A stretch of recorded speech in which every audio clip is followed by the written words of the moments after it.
একটা কথা আছে, যে মানুষ মনে করে পার পেয়ে গেছে সে সবচেয়ে বড় বোকা। কারণ এই দুনিয়ায় যে বিচার দেখা যায় না সেই বিচার কিন্তু থেমে নেই। সে বিচার চলছে নীরবে, নিখুঁতভাবে, এবং এমন এক হাতে যে হাত একবার ধরলে আর ছাড়ে না। আপনি হয়তো এমন কাউকে চেনেন যে মানুষকে কষ্ট দিয়েছে, ঠকিয়েছে, মিথ্যা বলেছে, কিন্তু এখনো ভালোই আছে, গাড়িতে চড়ছে, হাসছে, উপরে উঠছে। আর আপনি ভেতরে ভেতরে ভাবছেন, এই কি ন্যায় বিচার? এই কি সেই আল্লাহর দুনিয়া? থামুন, একটু গভীরে দেখুন। কারণ আজকের এই ভিডিওতে আমরা এমন একটা বিষয় নিয়ে কথা বলবো যেটা শুধু একটা ধর্মীয় আলোচনা নয়। এটা এমন একটা সত্য যেটা আপনার জীবনকে, আপনার ধৈর্যকে, আপনার বিশ্বাসকে সম্পূর্ণ নতুনভাবে দেখাবে। এবং শেষ করার পর আপনি বুঝবেন, যে মানুষ অন্যায় করে নিশ্চিন্তে ঘুমাচ্ছে সে আসলে সবচেয়ে বিপজ্জনক একটা ঘুমের মধ্যে আছে। আল্লাহ তাআলা সূরা হুদের ১০২ নম্বর আয়াতে বলেছেন, এভাবেই আপনার রবের পাকড়াও হয় যখন তিনি জালিম জনপদকে পাকড়াও করেন। নিশ্চয়ই তার পাকড়াও বেদনাদায়ক এবং কঠোর। এই একটা আয়াত, কিন্তু এর ভেতরে একটা পুরো জীবন দর্শন আছে। আজ আমরা সেটাই খুলে দেখব। এই গল্পটা শুরু হোক একটা চরিত্র দিয়ে, যার নাম আমরা রাখব রাশিদ। রাশিদ ছিল একটা ছোট গ্রামের সবচেয়ে প্রভাবশালী মানুষ। সে ছিল জমির মালিক, তার হাতে ছিল টাকা, ক্ষমতা, সম্পর্ক, এবং সে জানত এই দুনিয়ায় কাকে কিভাবে ব্যবহার করতে হয়। গ্রামে একটা বিধবা মহিলা ছিলেন, নাম করিমা বেগম। তার স্বামী মারা যাওয়ার পর এক টুকরো জমি ছিল তার সম্বল। সেই জমিতে তিনি ধান চাষ করতেন, সেই ধানে ৩ ছেলে মেয়ে মানুষ হতো। রাশিদ সেই জমিটা চাইত। একদিন সে জাল দলিল তৈরি করল, মিথ্যা সাক্ষী দাঁড় করালো, আদালতে মামলা করল। করিমা বেগমের কাছে টাকা নেই, উকিল নেই, ক্ষমতা নেই। ২ বছর লড়াই করে তিনি হেরে গেলেন, জমি চলে গেল। করিমা বেগম সেদিন রাতে ঘরের কোণে বসে কাঁদলেন। কাঁদতে কাঁদতে দুহাত তুললেন আকাশের দিকে। তিনি কাউকে অভিশাপ দিলেন না, শুধু বললেন, ইয়া আল্লাহ, তুমি দেখছো, তুমি বিচার করো। রাশিদ সেই রাতে ভালোই ঘুমাল, এবং গ্রামের মানুষ ভাবল, আল্লাহ কি দেখছেন না? কিন্তু আল্লাহ সূরা ইব্রাহিমের ৪২ নম্বর আয়াতে বললেন, হে নবী, তুমি কখনো মনে করো না যে আল্লাহ জালিমদের কাছ থেকে গাফিল। তিনি শুধু তাদের ওই দিন পর্যন্ত অবকাশ দিচ্ছেন যেদিন চোখগুলো আতঙ্কে স্থির হয়ে যাবে। এই আয়াতটা একটু ধীরে পড়ুন। আল্লাহ বলছেন না তিনি দেখছেন না, বলছেন না তিনি জানেন না, তিনি বলছেন তিনি সময় দিচ্ছেন, এবং সেই সময়ের একটা শেষ আছে। এটাই হলো আল্লাহর মহলের নিয়ম। রাসূলুল্লাহ সাল্লাল্লাহু আলাইহি ওয়াসাল্লাম একদিন সাহাবীদের সামনে একটা কথা বললেন, এবং তারপর সূরা হুদের একটা আয়াত তিলাওয়াত করলেন। তিনি বললেন, নিশ্চয়ই আল্লাহ জালিমকে অবকাশ দেন, কিন্তু যখন তাকে পাকড়াও করেন তখন আর ছাড়েন না। এই হাদিসটি বুখারী ও মুসলিম দুটো সহিহ কিতাবেই আছে। চিন্তা করুন এই কথাটার ভেতরে কি আছে। রাশিদ ৩ বছর ভালো ছিল, জমি পেয়েছিল, ব্যবসা বেড়েছিল, মানুষ তাকে সালাম দিত, মসজিদে সামনের কাতারে বসত, সবাই ভাবত সে সফল। কিন্তু ভেতরে ভেতরে একটা হিসাব জমছিল আল্লাহর খাতায়, নীরবে। একটা কথা আমরা বুঝি না, যাকে অবকাশ দেওয়া হচ্ছে সে আসলে সুযোগ পাচ্ছে, তওবার সুযোগ, ফিরে আসার সুযোগ, সংশোধনের সুযোগ। আল্লাহ চান বান্দা ফিরে আসুক, তিনি ক্ষমাশীল, তিনি ক্ষমা করতে ভালোবাসেন। কিন্তু যে ফিরে আসে না সে সেই অবকাশকে আরও বেশি পাপের পথে ব্যবহার করে, এবং তখন পাপের পাল্লা ভারী হতে থাকে। রাশিদ ৪ বছর পর আরেকটা জমির লোভ করল।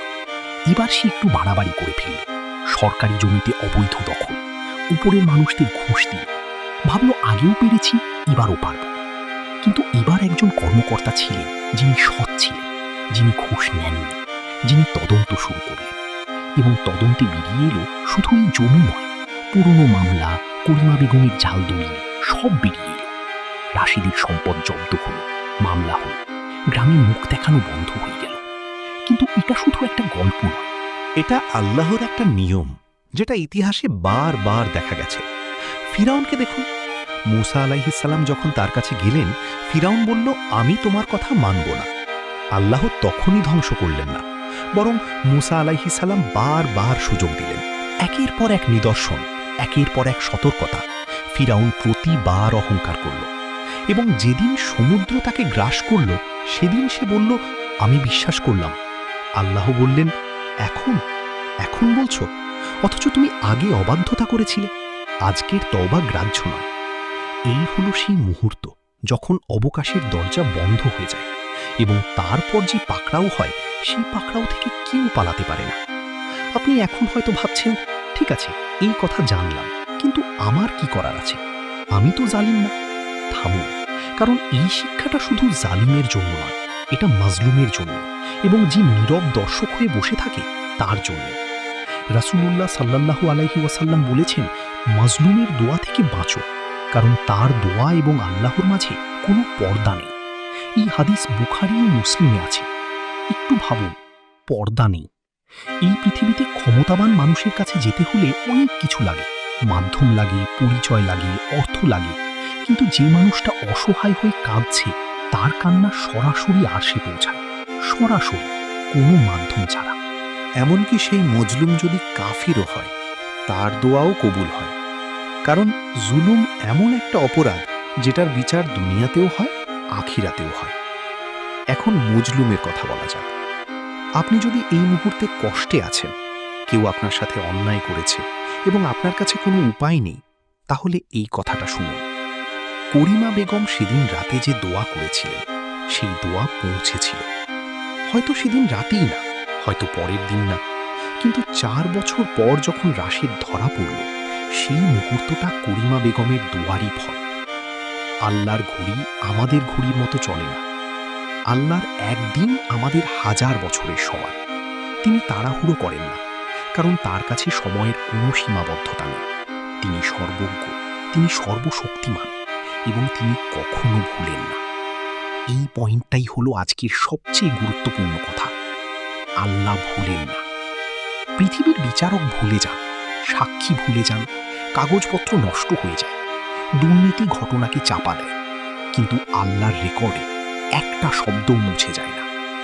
কুরআনের সূরা জিলজালে আল্লাহ বলেছেন, যে একটা অনুপরিমাণ ভালো কাজ করবে সে সেটা দেখবে, যে একটা অনুপরিমাণ খারাপ কাজ করবে সেও সেটা দেখবে। একটা অনু। আপনার সবচেয়ে গোপন কথা, যেটা আপনি মনে মনে বলেছিলেন, কেউ শোনেনি, কিন্তু আল্লাহ শুনেছেন, রেকর্ড আছে। তাহলে যে মানুষটা আপনার সাথে প্রকাশ্যে অন্যায় করেছে তার হিসাব তো আরও স্পষ্টভাবে লেখা আছে। এখন একটা প্রশ্ন, যেটা হয়তো আপনার মনে এসেছে, আল্লাহ যদি সব দেখেন, যদি সব জানেন, তাহলে তিনি কেন এত দেরি করেন? কেন তিনি এখনই বিচার করেন না? এই প্রশ্নটা স্বাভাবিক, এই প্রশ্নটা সৎ, এবং ইসলাম এই প্রশ্নের উত্তর এড়িয়ে যায় না। আল্লাহ দেরি করেন কয়েকটা কারণ। প্রথম কারণ, তিনি সুযোগ দিচ্ছেন, পাপী মানুষটাকে ফিরে আসার সুযোগ, অনুতাপের সুযোগ, ক্ষমা চাওয়ার সুযোগ। আল্লাহ রহমানুর রহিম, তিনি ক্ষমা করতে চান, তিনি চান মানুষ তওবা করে ফিরুক।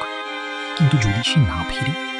দ্বিতীয় কারণ, আল্লাহ সময় দিচ্ছেন পাপের পরিমাণ পূর্ণ হওয়ার জন্য, যাতে শাস্তিটা হয় পুরোপুরি ন্যায়সঙ্গত, যাতে সেদিন কেউ বলতে না পারে এত কম পাপে এত বড় শাস্তি কেন।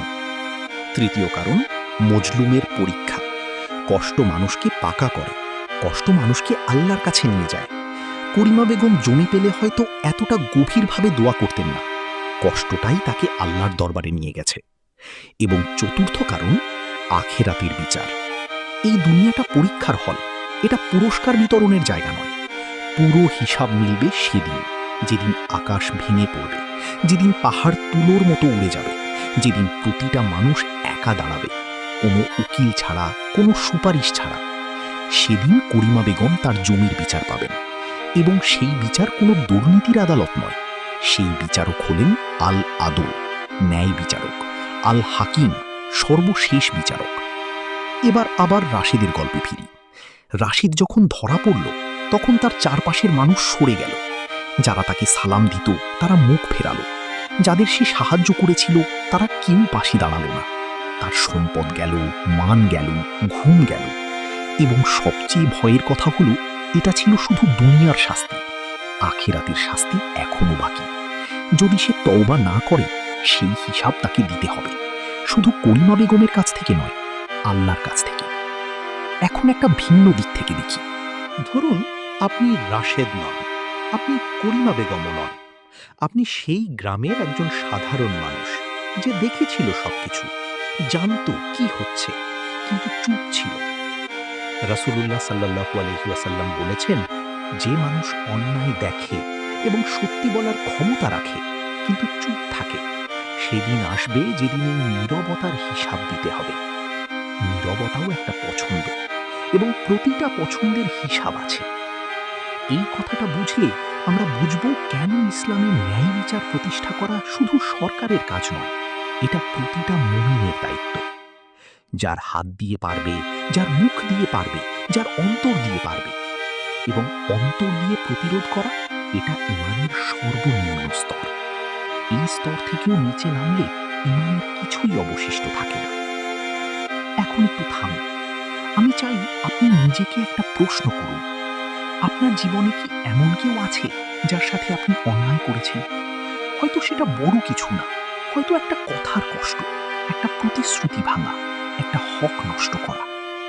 সেই মানুষটার দোয়ার কথা মনে আছে? আল্লাহর কাছে তার সেই দোয়া পৌঁছেছে কোনো পর্দা ছাড়া, এবং এখনো দেরি হয়নি। তওবার দরজা এখনো খোলা। সরাসরি সেই মানুষটার কাছে ক্ষমা চাওয়া যায়।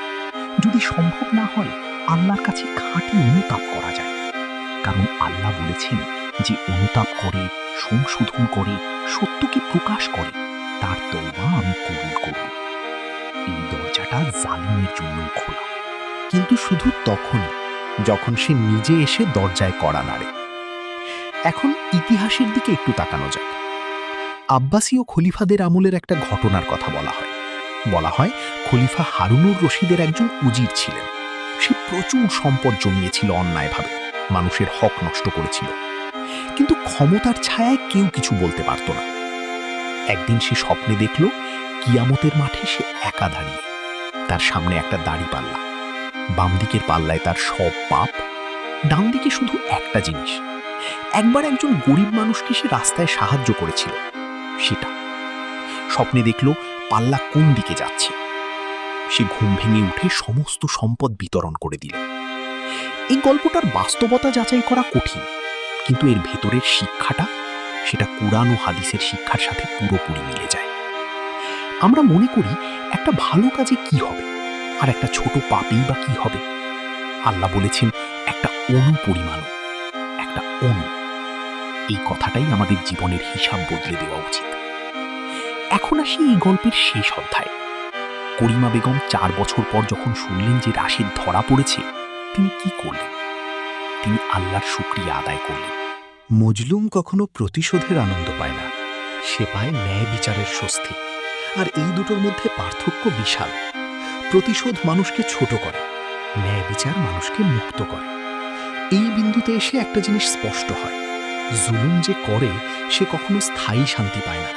সে হয়তো বাইরে হাসে, কিন্তু রাতের অন্ধকারে একটা অস্থিরতা থাকে। কারণ মানুষের বিবেক আল্লাহর দেওয়া, এবং সেই বিবেক জানে যা করা হচ্ছে তা ঠিক নয়। আর যে মজলুম আল্লাহর উপর ভরসা রাখে, সে গরিব হলেও একটা শান্তি আছে তার বুকে, কারণ সে জানে আমার বিচারক ঘুমান না।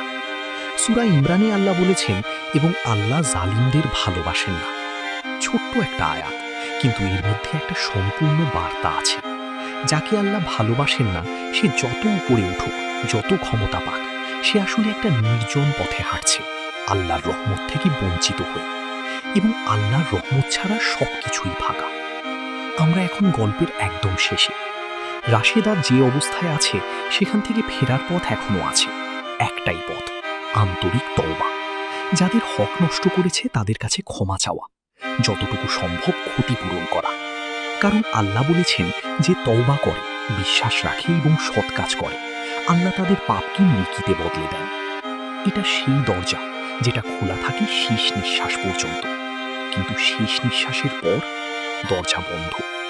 ফিরাউনও সেটা বুঝেছিল, কিন্তু বুঝেছিল তখন যখন সমুদ্রের পানি তার বুক পর্যন্ত উঠে গেছে। সেটা খুব দেরি হয়ে গিয়েছিল। এবং সময় মতো, মানে নির্ভুলভাবে। এই একটা বিশ্বাস যদি আপনার বুকে থাকে, তাহলে অন্যায়ের সামনে আপনি ভেঙে পড়বেন না, এবং অন্যায় করার আগে আপনি থামবেন। কারণ আপনি জানবেন, এই পৃথিবীতে একজন বিচারক আছে, যিনি ঘুমান না, যিনি ভুলেন না, যিনি ক্ষমা করতে চান কিন্তু ছেড়ে দেন না। সূরা হুদের সেই আয়াতটা আর একবার মনে করুন। এভাবেই আপনার রবের পাকড়াও হয় যখন তিনি জালিম জনপদকে পাকড়াও করেন। নিশ্চয়ই তার পাকড়াও বেদনাদায়ক এবং কঠোর। এই কথাটা যদি আপনার হৃদয়ে গেঁথে যায়, তাহলে এই ভিডিও তার উদ্দেশ্য পূরণ করেছে। আল্লাহ আমাদের সকলকে জুলুম থেকে বাঁচান, মাজলুমের পাশে দাঁড়ানোর তৌফিক দিন এবং সেই দিনের জন্য প্রস্তুত করুন যেদিন প্রতিটা হিসাব মেলানো হবে, একটা অণু পরিমাণও বাদ দেওয়া হবে না।